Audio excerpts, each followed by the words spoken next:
In 1991, in the US, Nintendo released one of the greatest systems of all time, the Super Nintendo. It had so many amazing games from first party and third party, and its legacy is still strong to this day, such as the Super Nintendo Mini. However, did you know in 1997, Nintendo released a slimmer model of the Super Nintendo, entering the Super Nintendo Jr. This came out in 1997, I think for $100, and it was bundled with Yoshi's Island. So, there are a couple of differences of the original model, and I'll also explain why I recommend this model slightly more than the original model, despite it is a little bit pricey. So the first thing you're going to notice right off the bat, not only for the size difference, is there's no eject button. There's no eject button on the Super Nintendo Jr. or Super Nintendo 2.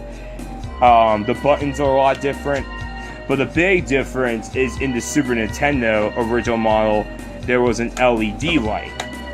In this model, there's none of that. It's just a switch. On the back, it has the same cables, adapter, and the composite cables. One thing you might not notice is they actually got rid of S-Video.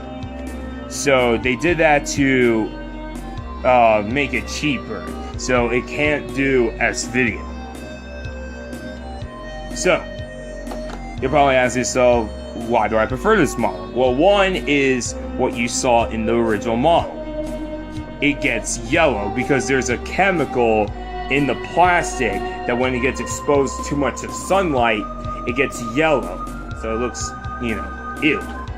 This model, I don't really see yellow at all in this model.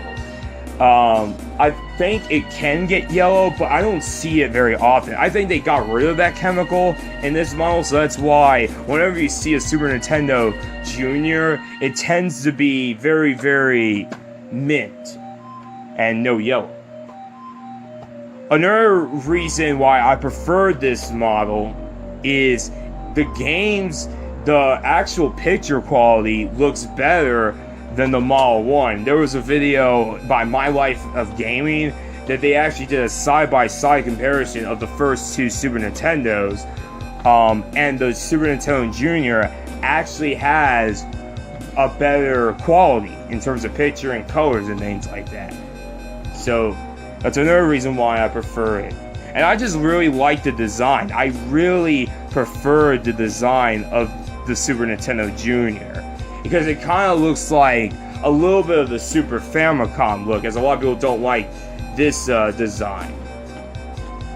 So, but yeah, one thing to keep a note of this, it's a little bit harder to get the Super Nintendo Jr. You are expected to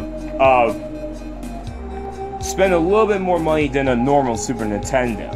And the reason is well, it didn't really sell very well.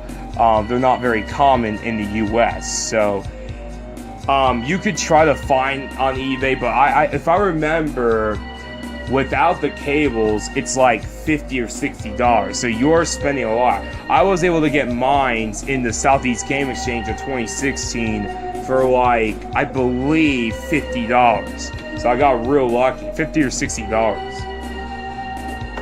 But overall, I really love the design of this, and I think this is a very cool Super Nintendo model. It just looks really nice, and it plays your games very well. And also, it's very sturdy.